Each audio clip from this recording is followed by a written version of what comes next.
dulu ya. Oh ya, saya izin share screen, Mas, Mbak.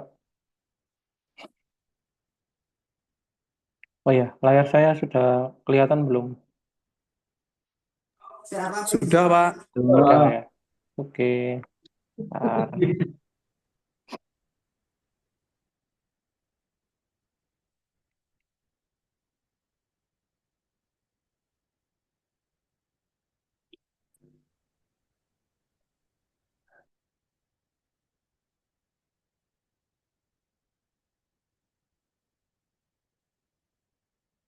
Oke, presentasinya sudah kelihatan belum?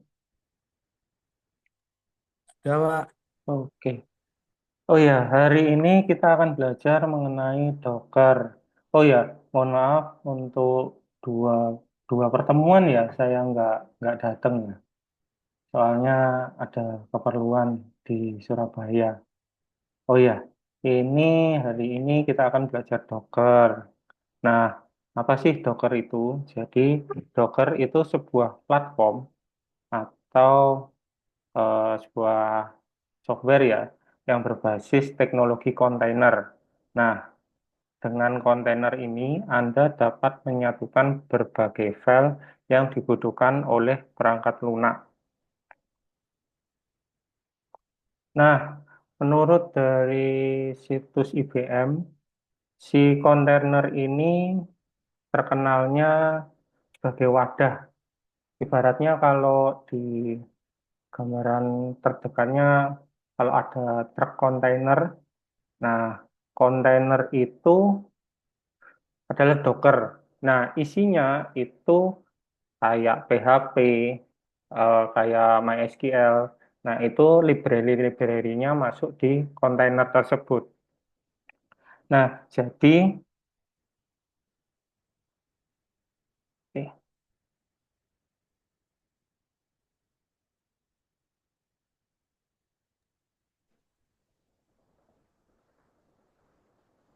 eh, jadi dengan teknologi kontainer, memudahkan Anda untuk menggabungkan beberapa source code aplikasi dengan berbagai library di suatu sistem operasi.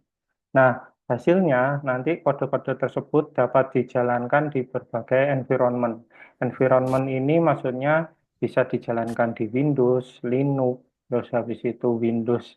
Misalkan, kan kalau misalkan install SAM, kan SAM tidak bisa, kadang kalau dijalankan di komputer lain, kadang error ya. Nah, kalau dengan Docker ini, semua versi PHP-nya jadi satu semuanya, jadi bisa langsung dijalankan. Tidak perlu bingung untuk versi PHP maupun MySQL. Nah, oh ya, jadi sebelum kita lanjut, kita harus paham dulu apa itu kontainer. Nah, kontainer ini merupakan teknologi virtualisasi yang memungkinkan aplikasi dijalankan secara terkontainerisasi. Jadi, dalam satu paket dari sistem operasi host. Jadi, dengan kata lain, kontainer ini memberikan sistem operasi bagi sebuah aplikasi untuk dapat bekerja secara satu paket. Nah, selain itu, dengan penggunaan teknologi kontainer ini dapat menjadikan sistem sistem Anda yang Anda jalankan jadi lebih ringan. Soalnya nggak harus eh, satu sistem operasi utuh. Nah, berikut ilustrasi dari teknologi kontainer menggunakan Docker. Jadi ceritanya ini kan di dalam kontainer ini ada ya tadi ada Ubuntu, ada OpenStack ini ibarat kayak PHP, bisa MySQL, dan lain-lain. Nah, klien ini melakukan build untuk kontainernya. Kontainer A, misalkan ini isinya cuma PHP aja atau Nginx, bisa. Kontainer kedua khusus untuk MySQL. Nah, bisa seperti itu. Lanjut. Nah, ini gambaran dari teknologi virtual machine dan container. Apa ada yang tahu perbedaannya di mana?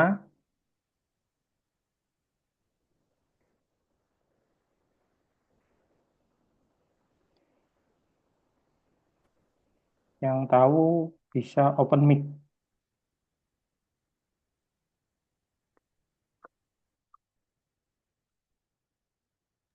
Nah, mau mic Nam.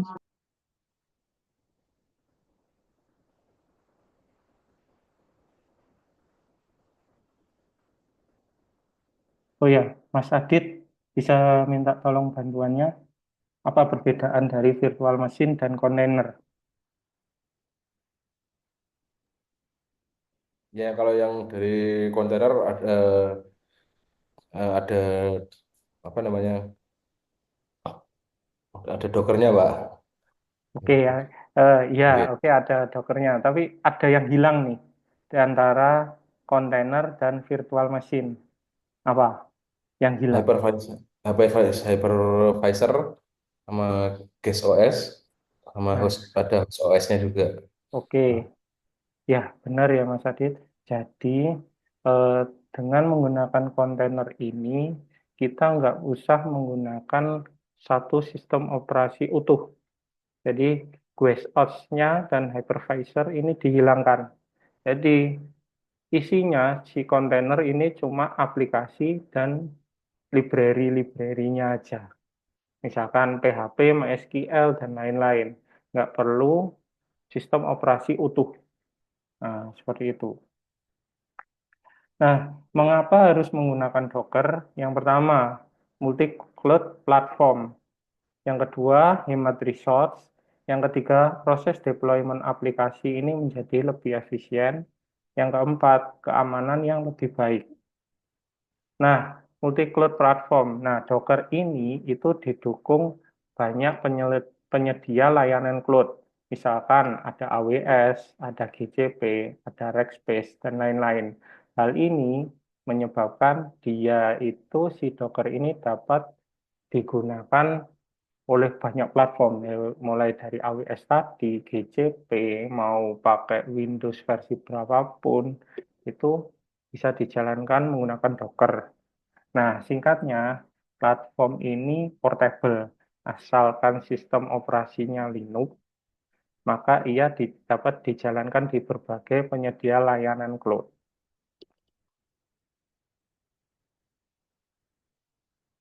Nah, selanjutnya adalah hemat resource. Nah, pengembangan software itu membutuhkan virtualisasi agar dapat dijalankan berbagai platform dengan konfigurasi yang berbeda. Nah, dengan virtualisasi kontainer ini, dia itu membutuhkan ruang yang besar kalau virtualisasi biasa ya. Nah, pengembangan aplikasi jadi tidak efektif dan kurang maksimal karena kita harus ngeload sistem operasi utuh. Nah, maka dari itu diperlukan proses virtualisasi atau ya sudah kita ambil library-library-nya aja, PHP, MySQL, dan lain-lain. Jadi nggak perlu satu OS utuh. Jadi bisa hemat resource. Misalkan kalau satu OS utuh pakai VPS itu bisa menghabiskan 10 giga. Nah, dengan kontainer ini mungkin Bapak Ibu hanya menggunakan resource 1 sampai 5 giga saja. Nah, kan itu sisanya masih bisa buat aplikasi yang lain. Seperti itu. Nah, selanjutnya proses deployment aplikasi menjadi lebih efisien. Nah, si Docker ini menawarkan proses konfigurasi yang sederhana. Nah, Bapak Ibu tinggal menuliskan kode lalu dapat diimplementasikan tanpa konfigurasi tambahan dan dapat dijalankan berbagai platform.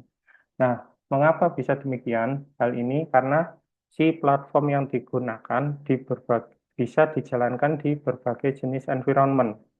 Nah, Anda juga bisa menyesuaikan dengan kebutuhan aplikasi atau sistem yang ingin dikembangkan itu apa aja. Dari itu. Nah, maka dari itu Anda atau Bapak atau Ibu tidak perlu khawatir tentang perbedaan konfigurasi, misalkan konfigurasi versi PHP dan lain-lain, karena semuanya rata, sama.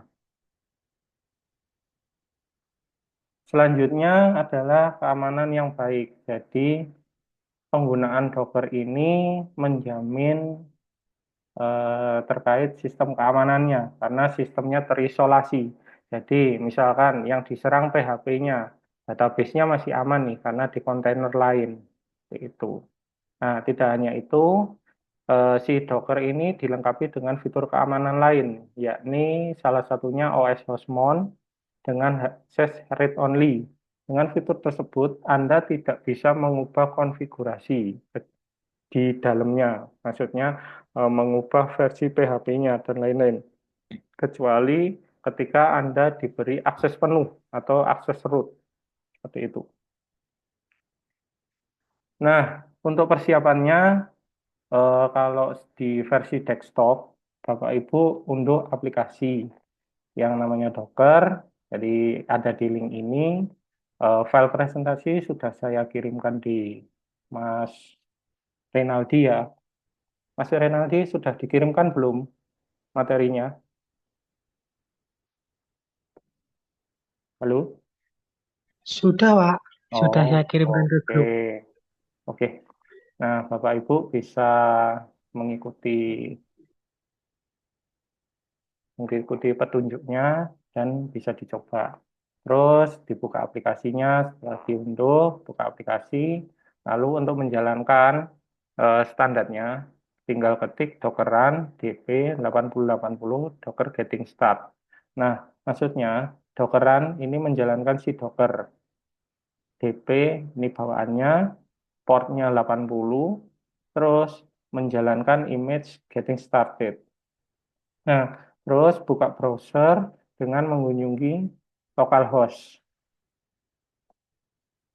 Nah, berikut untuk instalasi pada VPS. Nah, Bapak Ibu yang kemarin mungkin sudah nyoba ID CloudHost, Bapak Ibu tinggal pilih app katalog kalau langsung mau bikin Docker di VPS ID CloudHost juga bisa. Jadi tinggal pilih app katalog, terus pilih Docker. Nah, setelah itu pilih server lokasinya ada di mana. Kalau saya biasanya yang Indo, ini pilih aja yang paling minim. Terus isi kredensial seperti username, password, confirm password, dan resource name-nya. Namanya apa? Kalau di sini Docker.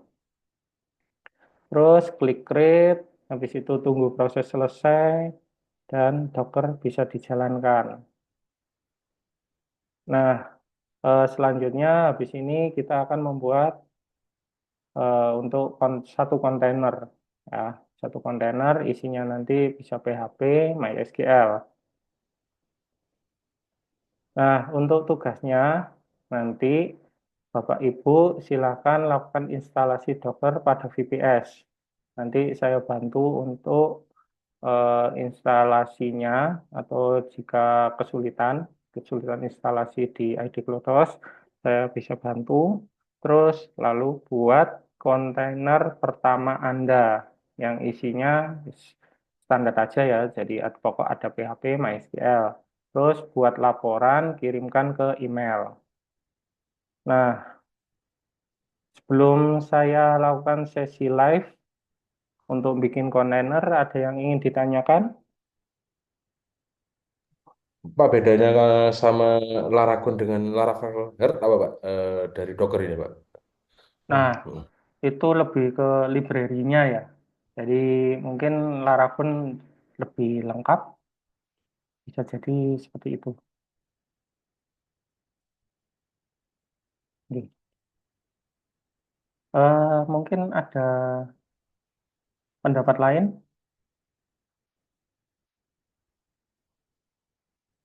dari Pak Adit, monggo.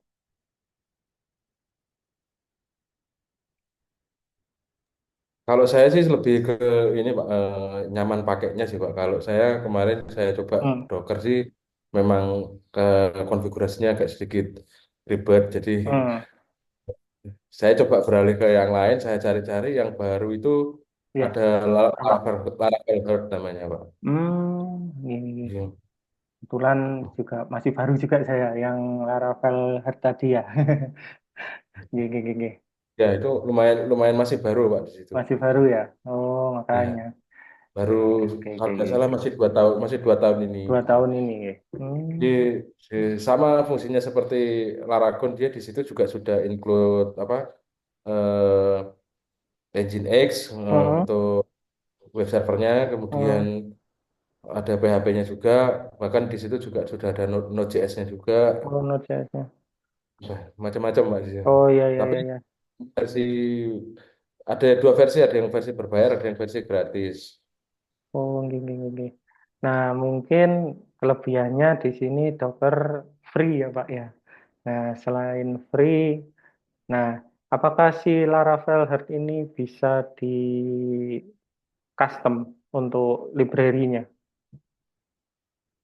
menurut jenengan Kalau atau Laragon? di sebentar Pak, saya Hmm, coba iya, cek iya, dulu iya, Pak. iya. Gini, gini.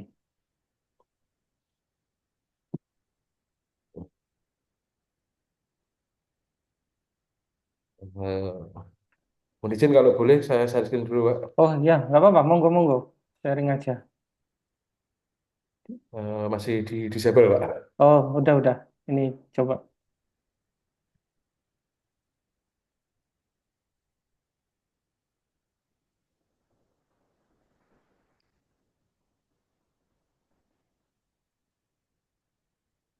Jadi kalau di Laravel Head ini Pak, di sini Ya.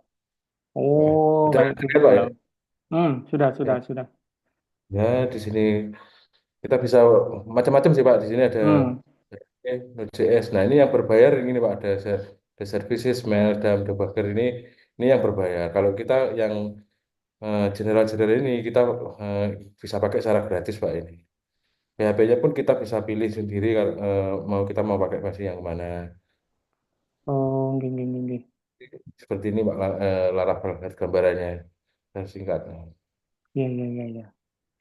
Seru juga nih. Aplikasinya baru. Ya, tapi kembali lagi kalau si Docker ini mungkin bisa di banyak di custom ya. Kayak kontainernya di apa? Misalkan kontainer satu isinya PHP tok, banyak versinya. Terus habis itu kontainer dua. Jadi misalkan kalau ada serangan ke PHP, si database ini masih aman. Atau kalau di Laragon itu bisa di online kan juga nggak, Mas? Kalau Laragon belum nyoba sih Belum Pak tahu saya. ya. Kalau Laragon Laravel Heart ini,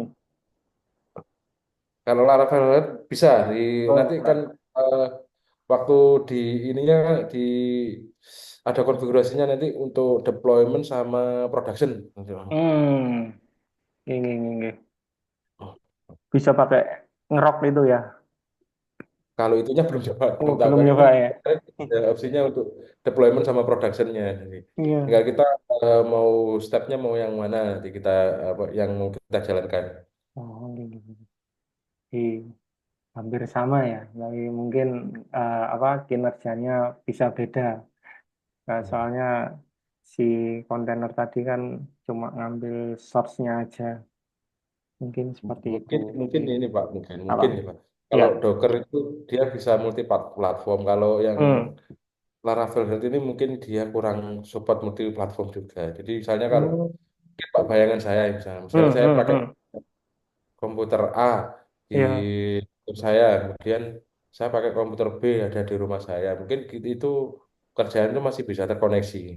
Tapi kalau mau pakai apa, seperti Laravel sama Laragon itu kan dia hanya terpaku di satu device. Satu device aja ya, satu komputer aja ya. Oh, Mungkin gitu. mungkin bayangan saya seperti itu, Pak. Ya. Ya, yes, ada plus minusnya lah ya. Ya, Geng. Oh ya, mungkin yang lain ada yang mau ditanyakan?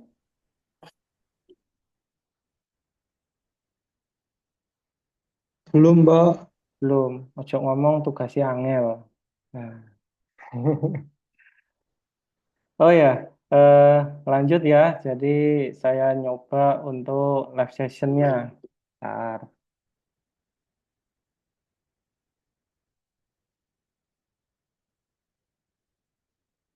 Oke.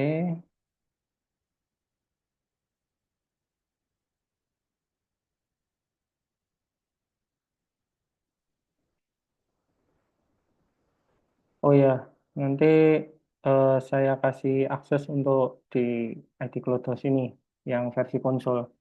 Nah, Bapak Ibu tadi kan udah milih app katalog tadi ya. Di tadi di presentasi pilih app katalog, terus habis itu pilih Docker, terus nah ini username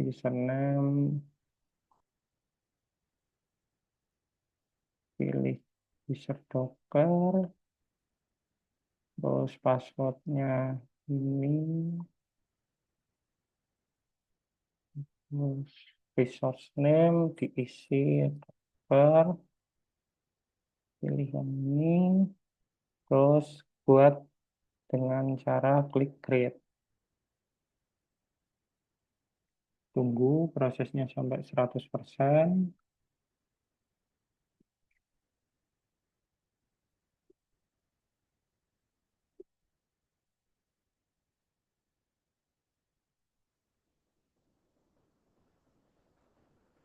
Oh ya, untuk bikin kontainer pertama, Bapak Ibu bisa pakai referensi dari link ini. Saya share di message.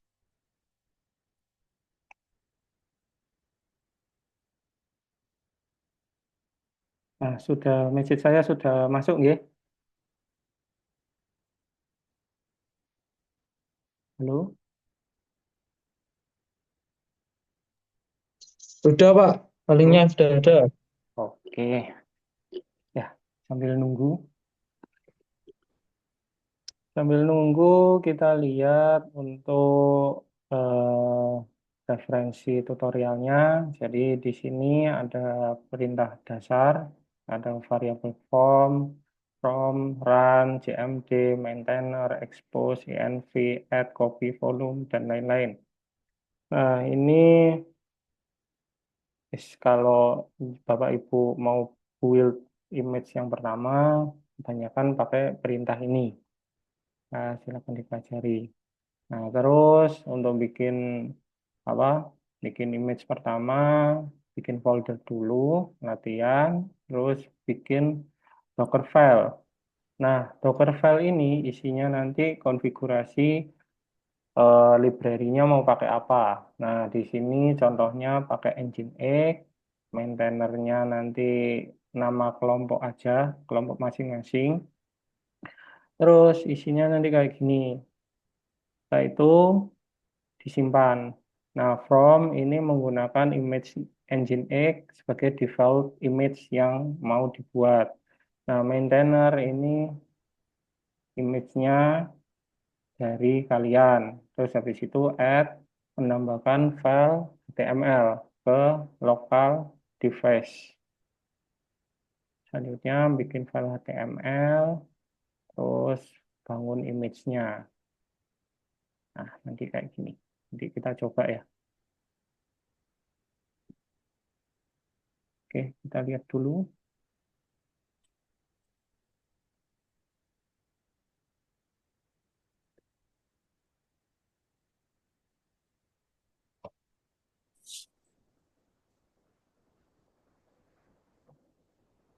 Oke, ini sepertinya sudah jalan.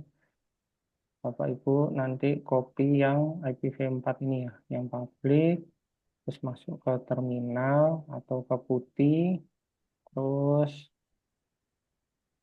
kalau di saya pakai perintah SSH, nama user,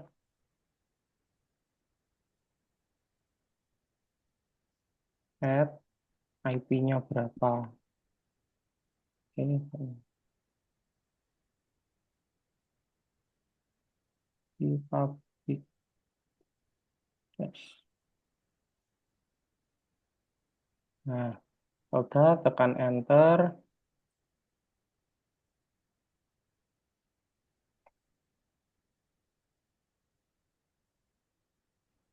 Nah, kalau kayak gini, Bapak Ibu ketik yes.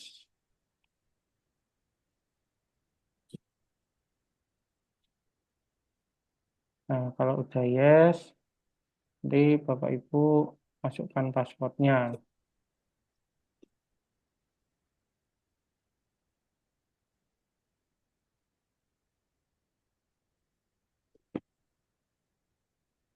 Oke, habis ini saya stop dulu ya. Nanti saya kasih link baru biar enak nanti belajarnya. Soalnya ini saya rekam, saya masukkan di YouTube. Oke, Bapak Ibu, sabar nggih. Halo. Baik, Pak. Oke, Baik, Pak. oke. Siap.